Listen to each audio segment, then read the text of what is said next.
Pemakaian remote alarm pada New Vario 125 ESP. Pertama, gambar gembok untuk lock. Saat lock, motor senggol akan bunyi.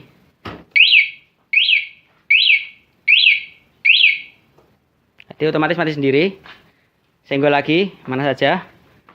Lebih panjang bunyinya. Sampai 14 detik. Otomatis mati. Ini pun walaupun dibobol tidak bisa starter. Walaupun sudah on kontaknya, tidak bakal bisa starter.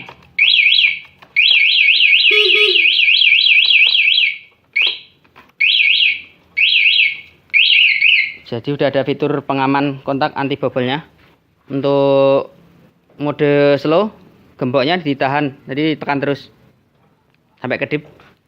Senggol, bunyinya lebih pelan. Hanya beda suara saja, kencang sama pelan. Sudah ada anti bobol juga sama. Untuk normalkan, istilahnya mau dipakai, buka gembok. Kalau yang nggak pakai suara, buka gembok tahan. Ini sudah seperti biasa tanpa alarm. Jadi kita bisa pakai motornya, jadi udah normal kembali. Starter. Fitur selanjutnya starter remote, ini tanpa kontak, jadi posisi off kontaknya. Sudah dilengkapi dengan check engine, jadi tinggal tekan petir 2 kali, 1, 2, hidup, check engine, mati,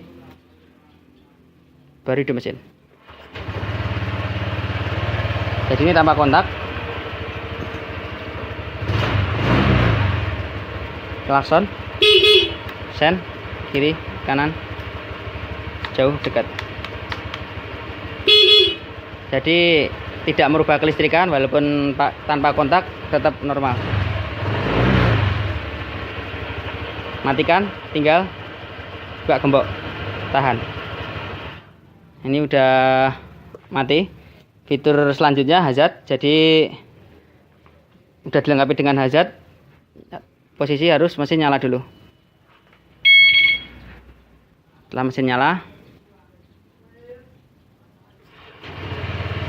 gambar lonceng atau speaker bergaris, hazard lampu darurat. Matikan hazard, loncengnya tekan lagi. Matikan mesin, buka gembok, tahan. Ini sudah dilengkapi dengan fitur antisipasi pembegalan. Jadi usahakan antara remote dan kunci ini dipisah. Ini dikantongin. Jadi kalau seumpama kejadian terjadi di jalan pembegalan, tinggal lepas. Pelaku kabur jarak 20-50 meter, tinggal tekan gambar gembok tertutup. Mesin langsung mati, tidak bisa di starter lagi.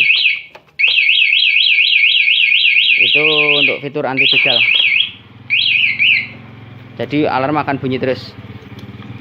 Terakhir, ini ada mode pencarian. Jadi lonceng ini kalau keadaan mesin mati, bisa jadi nyari parkiran. 5 kali ketik saja. Nah, ini penggunaan alarm untuk Vario 125 ESP. Terima kasih.